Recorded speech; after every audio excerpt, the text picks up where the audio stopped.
नमस्कार, राहुल का अग्निपथ देख रहे हैं और मैं हूं आपके साथ शिवानी रतूड़ी। कर्नाटक में मंत्रिमंडल विस्तार की डिमांड और समस्याओं को लेकर अब कांग्रेस विधायकों ने दिल्ली में मोर्चा खोला है। एक तरफ जहां राहुल गांधी चुनाव की तैयारियों में जुटे हुए हैं, ऐसे समय में विधायकों के ये तेवर उनके लिए नई मुश्किल लेकर आए हैं।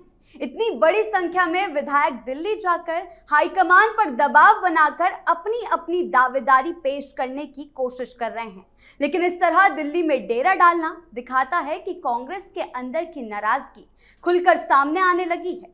जहां एक तरफ चुनावी मौसम चल रहा है, वहीं विधायकों के इस मोर्चे से सिद्धारमैया से लेकर डीके शिव कुमार और राहुल गांधी तक बुरी तरह से घिर चुके हैं, जो कांग्रेस नेतृत्व को सवालों के घेरे में खड़ा करता है।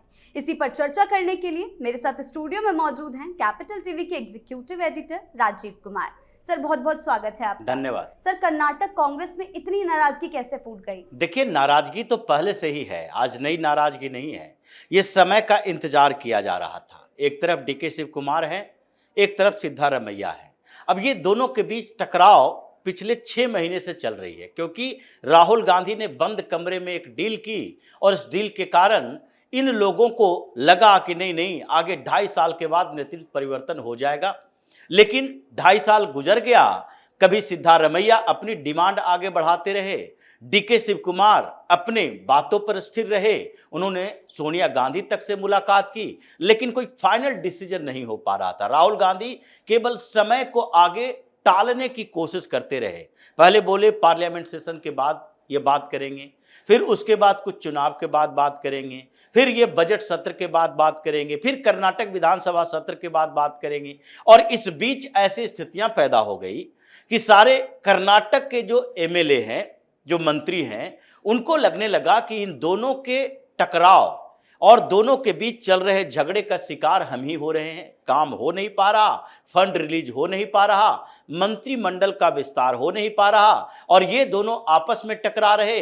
केंद्रीय नेतृत्व जो कांग्रेस का है, चाहे मल्लिकार्जुन खड़गे हो या किसी वेणुगोपाल हो या फिर राहुल गांधी हो, जिनको जिम्मेदारी ये दी गई है, वो सब शांत बैठा हुआ है, इंतजार कर रहा है कि आगे चुनाव कब कर्नाटक में हो। तब तक किसी तरह से टाल मटोल का रवैया अपनाते रहे, जैसे इन लोगों ने राजस्थान में किया, जैसे छत्तीसगढ़ में किया, जैसे कोशिश कर रहे थे करने की मध्य प्रदेश में, वही स्थिति कर्नाटक में करने की कोशिश कर रहे हैं।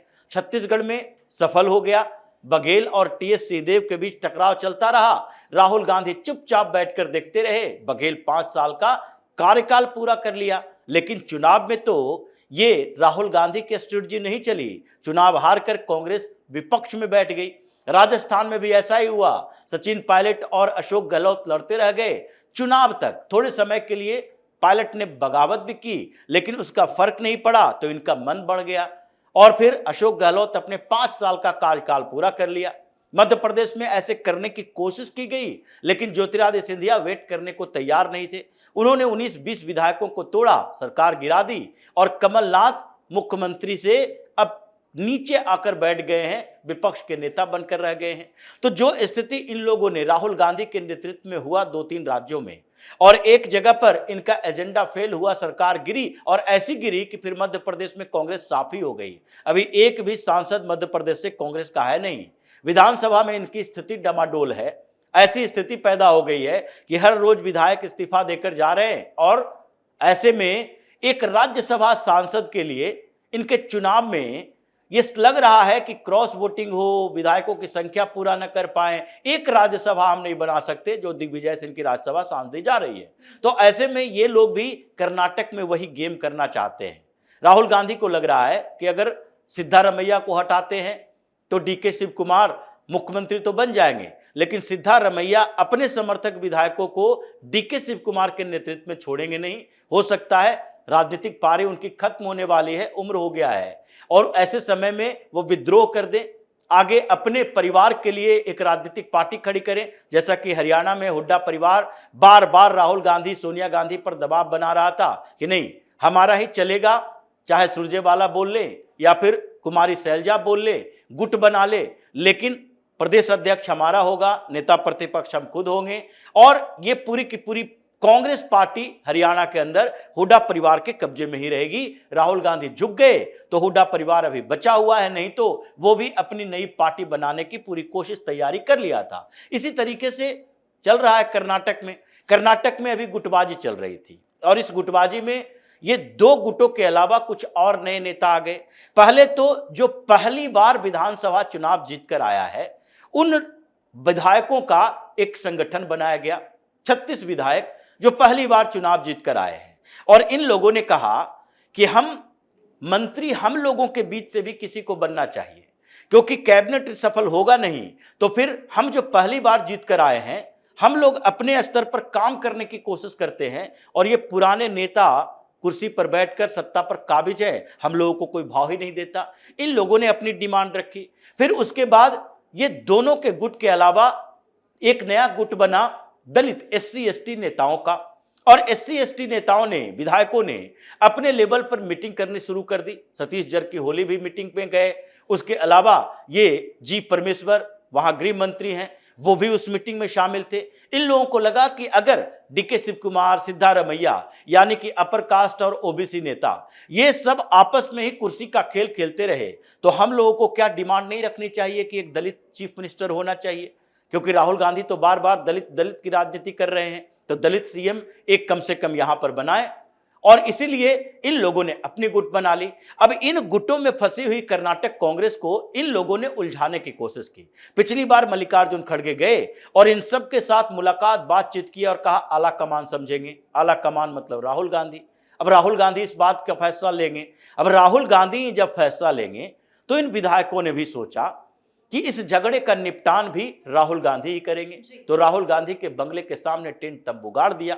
अभी धीरे धीरे कर्नाटक के विधायक आ रहे हैं। 34 से ज्यादा विधायक अभी दिल्ली में आ चुके हैं और इन लोगों से जब बातचीत की गई तो बोले कि और कुछ विधायक आने वाले हैं, और ये सब बोल रहे हैं कि स्टेप बाय स्टेप बातचीत करेंगे, हम यहां से जाने के लिए नहीं आए, टेंट तंबू लेकर आए हैं, हम यहीं पर टिकेंगे, रहेंगे जब तक कि फैसला ना हो जाए कि ये दोनों के बीच की लड़ाई में कैबिनेट सफल क्यों नहीं हो रहा, हमें मौका क्यों नहीं दिया जा रहा, हमारे फंड रिलीज क्यों नहीं किए जा रहे, या आपस में ही ये खिचड़ी क्यों पकाई जा रही है, हमारी भी कोई अपनी औकात है। इसलिए हम किसी वेणुगोपाल से भी बात करेंगे, मल्लिकार्जुन खड़गे से भी बात करेंगे, सुरजेवाला से बात करेंगे जिसको प्रभारी बनाया हुआ है कर्नाटक का, और फिर राहुल गांधी से भी बात करेंगे। ये चौकड़ी जो है कर्नाटक के लिए, केसी वेणुगोपाल की, खड़गे की, सुरजेवाला की और राहुल गांधी की, इस चौकड़ी ने उन लोगों को कंफ्यूज करके रखा है। इसलिए इन लोगों ने राहुल गांधी के बंगले पर अपना एक तरह से टेंट तंबू गाड़ दिया है कि नहीं, इस बार फैसला करके जाएंगे। अब परेशानी राहुल गांधी की है, कांग्रेस की है कि ये ऐसा समय है जिसमें ये खबरें जब सामने आ रही है तो पश्चिम बंगाल में भी चुनाव होना है, तमिलनाडु में 23 तारीख को चुनाव होना है।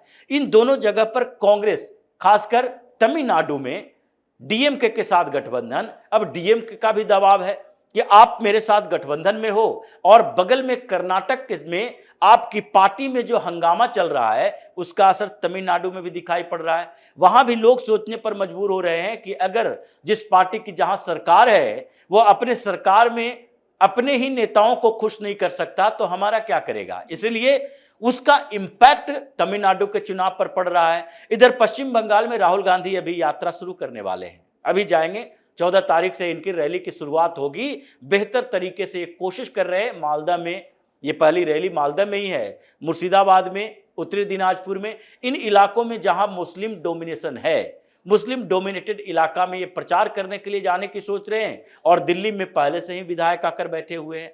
तो जो परिस्थितियां कांग्रेस की पैदा हुई है उसमें केवल एक स्टेट की बात नहीं है। कर्नाटक की आग तेलंगाना में गई, तेलंगाना के एक कांग्रेस नेता ने इस्तीफा दिया कि नहीं, ये जो तेलंगाना में चल रहा है राहुल गांधी के एजेंडे पर रेवंत रेड्डी की सरकार जो कर रही है हम उससे खुश नहीं है। दूसरी तरफ कर्नाटक के अंदर और तमिलनाडु के अंदर ये दोनों जगह पर कुछ कांग्रेस के नेता नाराज हुए कि SDPI को जो उपचुनावों में हम सपोर्ट कर रहे हैं, ये तो PFI का पॉलिटिकल विंग है, तो ऐसे में ये पूरा परसेप्शन हमारे खिलाफ जा रहा है कि कांग्रेस पहले तो केरल में मुस्लिम लीग के साथ गठबंधन करती है और दूसरे जगह पर SDPI को सपोर्ट करती है जो पूरी तरह से इस्लामिक पार्टियां हैं। तो ऐसे में हम लोग भी परेशान हो रहे हैं। दूसरी तरफ ये कई तमिलनाडु के कांग्रेस की सांसद राहुल गांधी पर आरोप लगा रहे हैं। तो अलग अलग राज्यों में ये विस्फोट बढ़ता जा रहा है, केवल राहुल गांधी के इसी एजेंडा सोच के तरीके के कारण कि सबको उलझाए रखो, खुद पर भरोसा किसी का हो या ना हो, लेकिन उस भरोसे को दिलाने की कोशिश करते रहो और इन लोगों को उलझाकर खुद ही शासन करते रहो। तो जो परिस्थितियां पैदा हुई है उसमें लगता तो है कि इस बार कर्नाटक के ये विधायक इस बार तैयार होकर आए हैं और ये कोशिश करेंगे कि या तो समस्या का समाधान करो या फिर यहीं पर हम लोग 34-35 विधायक जो अभी हैं वो इस्तीफा देकर जाते हैं, आप फिर सरकार चलाओ या हम लोगों को चलाओ। अभी स्थिति इस लेवल पर पहुंच चुकी है। जी सर, बहुत बहुत धन्यवाद आपका इन तमाम जानकारियों के लिए। धन्यवाद। कुल मिलाकर कर्नाटक में मंत्रिमंडल विस्तार को लेकर बड़ी खींचतान और विधायकों का दिल्ली में डेरा कांग्रेस के अंदर गहराते असंतोष को साफ दिखा रहा है। चुनावी तैयारियों के बीच उठी ये नाराजगी राहुल गांधी के लिए नए खतरे की घंटी साबित हो सकती है। तो फिलहाल इस खास शो में इतना ही। आपकी इस बारे में क्या राय है हमें कमेंट सेक्शन में जरूर बताएं। वीडियो को लाइक करें, शेयर करें और चैनल को सब्सक्राइब करना ना भूलें। धन्यवाद।